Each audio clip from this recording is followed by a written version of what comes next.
Welcome to Romanian Wine True Stories. I started this project because I do think Romania deserves more when it comes to wine and hospitality. Were there any moments when you wondered how to choose a wine, how to taste it, what's the story behind the wine label? Here you will find out interesting things about people who are behind the wine scene, wine producers, sommeliers, wine lovers, wine travelers.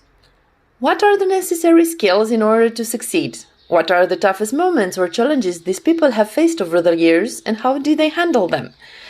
You will find these answers during our talks with and about Romanian hospitality and wine industry.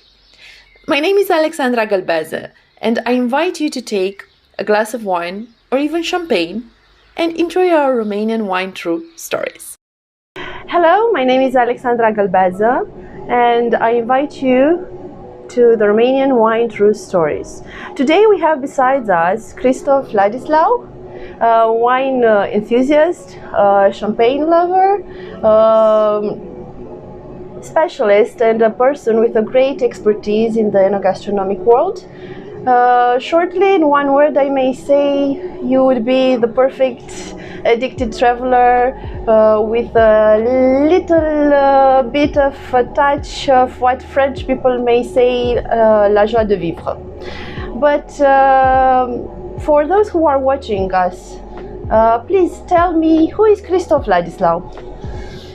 We don't have so many time.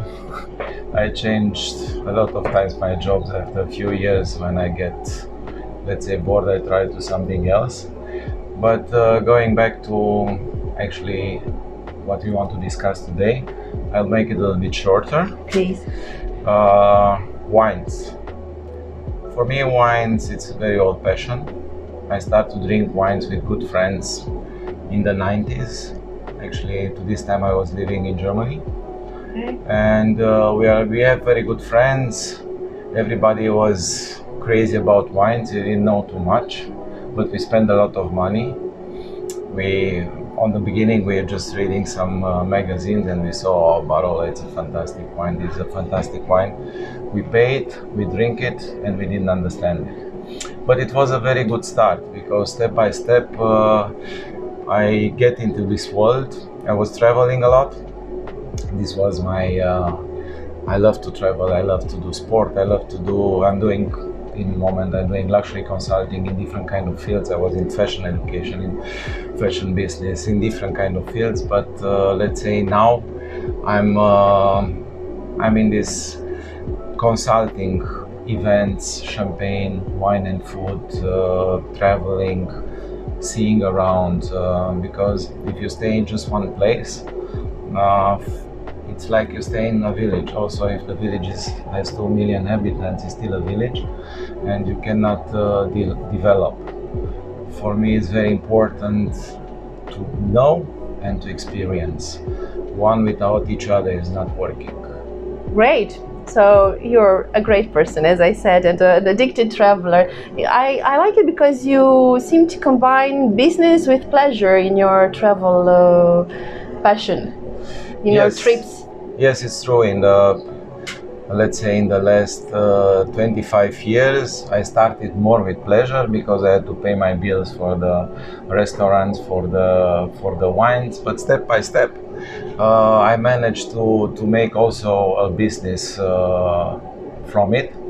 Let's say that I started in 2012 with a partner from Germany with wine edutainment. I was also wine importer for brands from Germany, France, Spain, the New World. But I didn't invest so much in marketing, and unfortunately, not just in Romania, but all over the world, the people are drinking labels. They don't drink wine. And if you don't promote a label, it can be as good, as fantastic, and the price they have like a label, you will not sell it.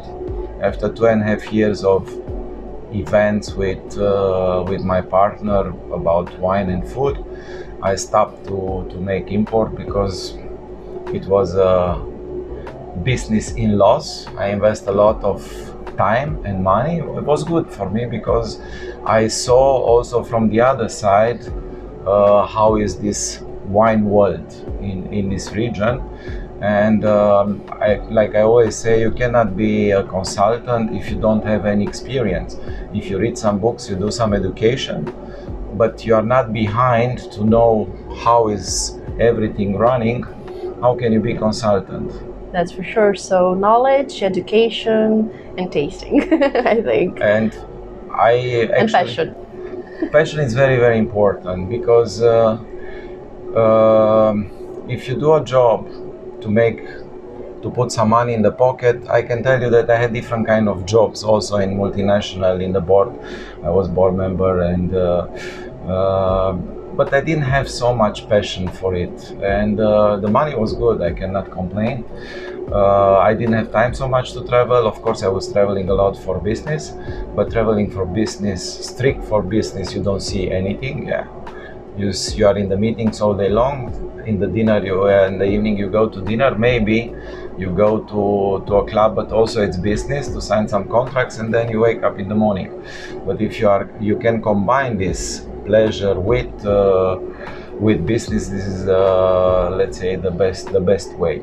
And I started let's say why I have this passion for wine and food. Actually, that was my second question for you. When did you realize that wine may be more than a passion, maybe a mission? I don't know.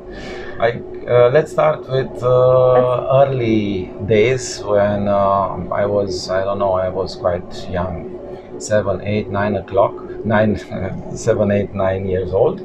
And my grandmother was cooking for us. She was a fantastic cook, but like every person, she has good and bad days. Yeah. And on the bad days, I had to tell her, you forgot to put this ingredient, this is not good, this is too salty, this is this. And starting with this time, I had to make all the, let's say, the fine-tuning on the food, because they said, okay, do it, then at least you stay quiet.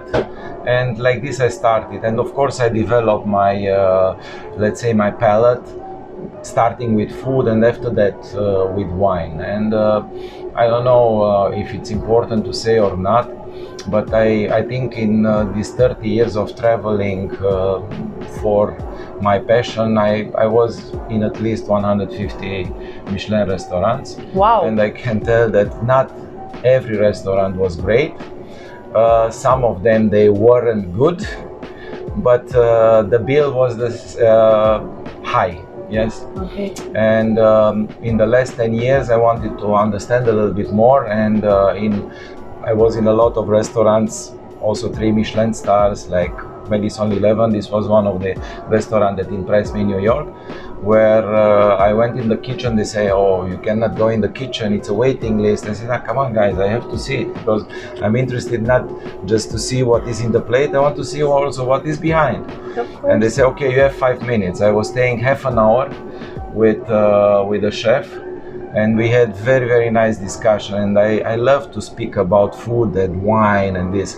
And unfortunately, you cannot combine food and wine if you don't understand the both parts. And mostly I see events and interviews and how you combine food and wine. They try to make it, some of them they read from some books. Yes. The other ones they try to make it very, let's say,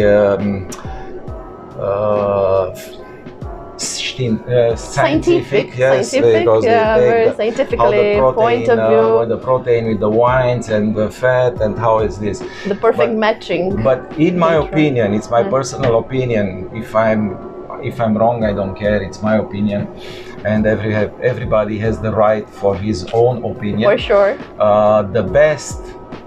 The best person they can speak and do about wine and food pairing, actually they are chefs. They understand a lot about wines, because they train every day the palate. And actually you cannot destroy so much the food with you cannot destroy so much the food with the wine, but you can destroy the wine totally with food. And it's a question about experience. You have to try to. That's why also in the restaurants, when I go in Michelin, I try to make. They give you a suggestion about wine and food pairing, and mostly I take the chef menu with a pairing, and then I analyze and I have discussion with sommeliers, and then I ask them, "Wow, this pairing was fantastic. This one was, in my opinion, not so good. Why did you think on it?" So you give them some feedback. Of course. Wonderful. Of course. And you know, you have to give always a feedback, but to give a feedback, you don't have to be always positive or negative. You have to say, because you are the client, you have to say actually what is your opinion and what you feel. Because if you go in the restaurant and somebody is asking you, how was the food? And you say it was great, and the wine great, they will not learn anything. You have to tell them, okay, this was good, this was maybe so and so, here you can improve, here not, because I'm the client, no? Yeah, of course, of course. You were saying something earlier that caught my attention about training your palate. How do you do that? I mean, for those who are watching us. First of all, I like to cook. Wonderful. I like to cook. I like to experiment. I don't drink the same wine. I don't eat the same food. And I can tell you actually the story. I start with my partner, who was at least 6 months per year doing this kind of events in China. Of course, I change a little bit the topics and the way. I like to play with, doesn't exist the perfect match.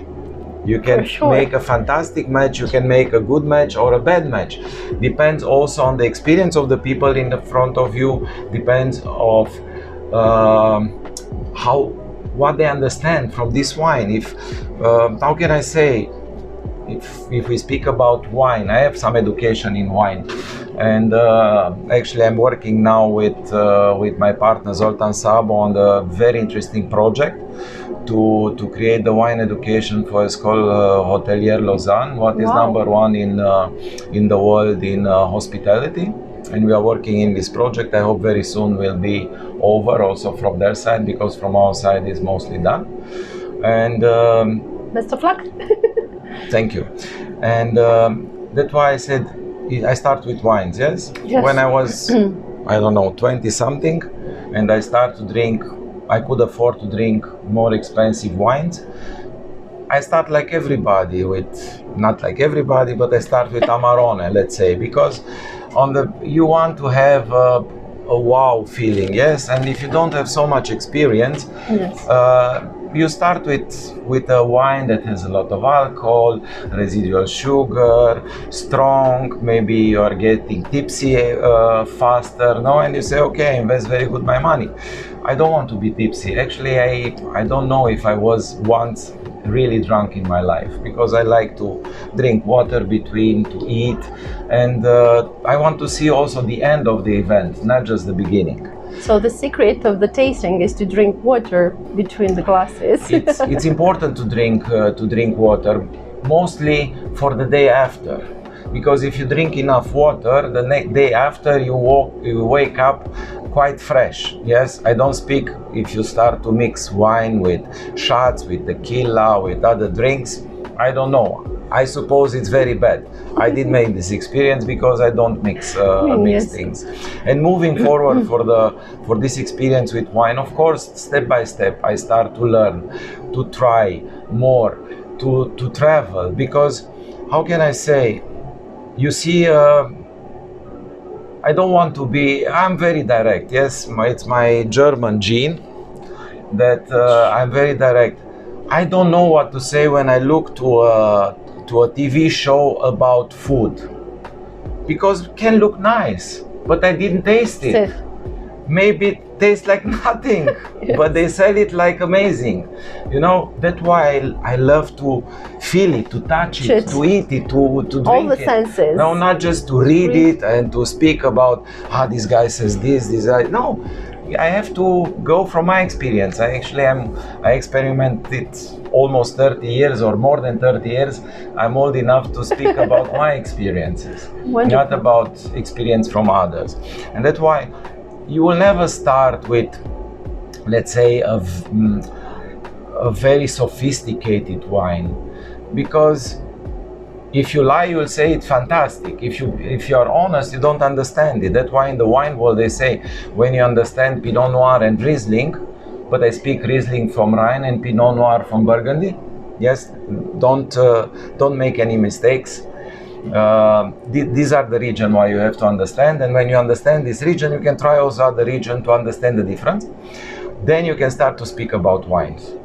Before, it's good to learn, and I can tell you also from my experience that after that I start with the wine business, and I thought that I know everything, and I was King Kong. Then I did the sommelier school, then I did WSET till level 3, and step by step, going deeper and deeper and deeper, I started to say, okay, it was a moment that I say, wow, I don't know anything. Step by step, I moved a little bit from I don't know anything, that it's start to make sense, maybe I will understand, and now I'm on the level I say, okay, it's still a very long way to go till get there. Yes. And that's why it's easier for me to speak with people. They are so enthusiastic, they didn't pass the Alumare, but they can say about some wines they are fabulous, but they never had a great Burgundy or a great Bordeaux, or we can go to different regions in the world, they produce fun. And speaking about, let's say, I always speak about Burgundy because it's my favorite region after Champagne. For me, it's very, very important to understand the magic word terroir. Terroir is, if you don't understand the word terroir and you don't know how to use it, you will never understand deeply the wine. Because we speak about Pinot Noir or Chardonnay. Yes, Chardonnay you can grow almost everywhere, but if you understand the word terroir, you will understand the characteristic from a Chardonnay from Burgundy or a Chardonnay from Napa Valley, what is also very famous Chardonnay. They are totally different in the same grape, but the terroir is changing totally everything. Or we move to Champagne, where you have just 3 grapes. You have the Pinot Noir, Pinot Meunier, and Chardonnay. And again, it's totally different. That's why some people are saying, oh, I have a Champagne just because it's sparkling. No. Or somebody is telling, I had yesterday a Champagne from France. You cannot say Champagne from France, because Champagne is produced just in France. The rest can be sparkling wine, it can be Prosecco, can be whatever other thing, but Champagne is this 100 square kilometer region in the north from Paris, between Reims and Epernay. This is the region, and if it's 50 meters outside the region, we cannot name it Champagne anymore. Yes, for sure. And that brings me to the next question. Why Champagne? Because I know you that you are also a Champagne lover.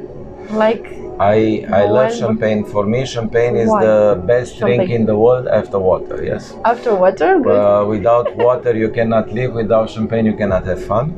Okay, good. And I start to drink Champagne regularly. Of course, I was drinking also before, but I started to drink Champagne regularly in 2000, I think 5 or 6.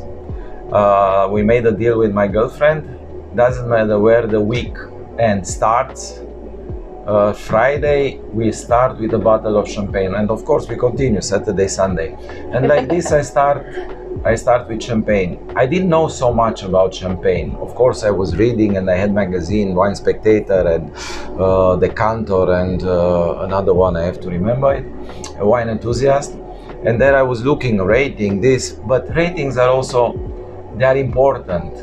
but they are not everything. If somebody is giving a rating, there are 5-6 important persons they are giving ratings, and the ratings sometimes are totally different. One is giving 94 and the other one is giving 99, and it's a huge difference. Yes, that's why, guys, go for ratings, but it's much more important to try it. Don't buy just for the ratings.